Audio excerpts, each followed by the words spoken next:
From Russian kales to radishes to all sorts of bok choys. I have brassicas planted everywhere in my garden, and I eat a lot of leafy greens this time of year. This is Russian kale that was planted in the fall and wintered over. This big one has now gone to seed, and I'm just letting the insects have at it. It attracts beneficial insects into the garden. I'll be pulling that one soon. Another bed in my kitchen garden has little Lacinato kales, dino kale, that I have planted as well. These were direct seeded, I think. You'll notice that they're smaller than the ones in my lower garden when I show you that. And this one was munched upon by some probably little bunny that got in here one night. Rascally rabbit.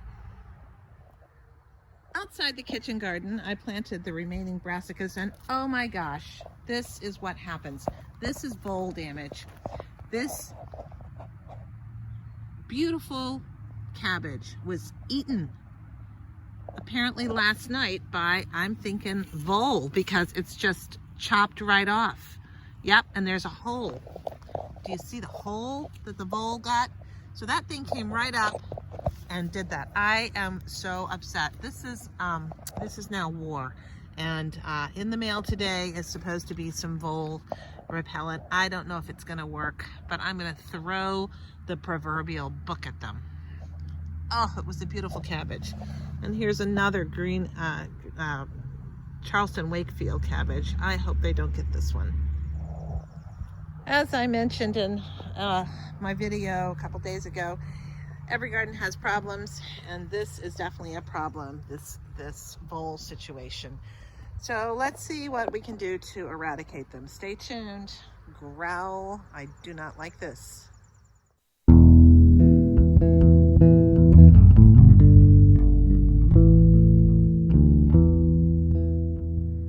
These are collards.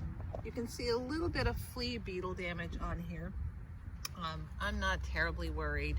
There's always something, but I will eat these leaves anyway. I planted calendula next to the collards.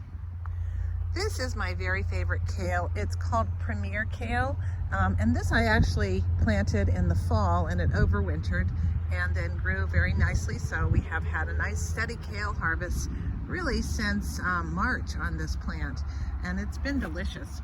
It's about to go bolting, but we're still eating it. I have harvested these plants so heavily, and they're delicious.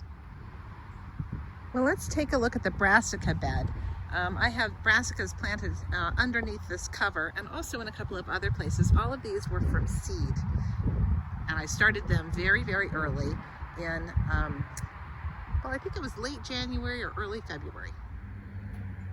You may recall that my brassicas as seedlings were the ones that went flying all over my front yard in a big wind that came up in late February. And I put them back. They actually were popped. A lot of them were popped out of their pots, their seedless pots. I picked them up and sorted them as best I could, but at that point, everything looked pretty much just alike, and it was kind of hard. So I had to take a flying guess about what was what as I put them in their new bed when I planted them out. I took a flying guess, and this is the one I got wrong. This is definitely 1,000 head kale, and you can tell by the size of the leaf. They just get massive. This plant could grow up to like 5 feet tall. I'm not going to let it grow that tall in this garden though, because I don't want it hitting the edge of the netting, because the little cabbage butterfly can actually lay its eggs through the netting, so we wouldn't want that now, would we? 1,000 head kale. Even though the leaves are really massive, they're super sweet and tender. Here's the Lacinato Kale, and it is doing very nicely. I harvested a lot of this last night. There were many, many more leaves. Now you'll also see something's been munching on this leaf. I'm suspecting a slug. This is my very favorite kale. This is the Premier Kale, and I have harvested this several times. It is growing like crazy, and there is really nothing more delicious than this kind of kale. The leaves are tender and almost sweet. You can eat them even when they're large like this, just as a salad. I had a bunch of this in a salad last night. And again, I've harvested this several times and it just bounces right back. You come out the next day and it doesn't look like you've harvested. So these are growing really well. It's like a forest of green when you get down here at the level of the kale. Oh, look, this is volunteer cilantro. Yum. Also a little volunteer something another that's going to get pulled right out. This is why you check your plants often. Finally in the brassica bed we have 4 cabbages, and they are starting to head up really nice. These are the red acre cabbages. I am looking forward to that. That is a beautiful, beautiful, beautiful plant. So I have 4 growing under this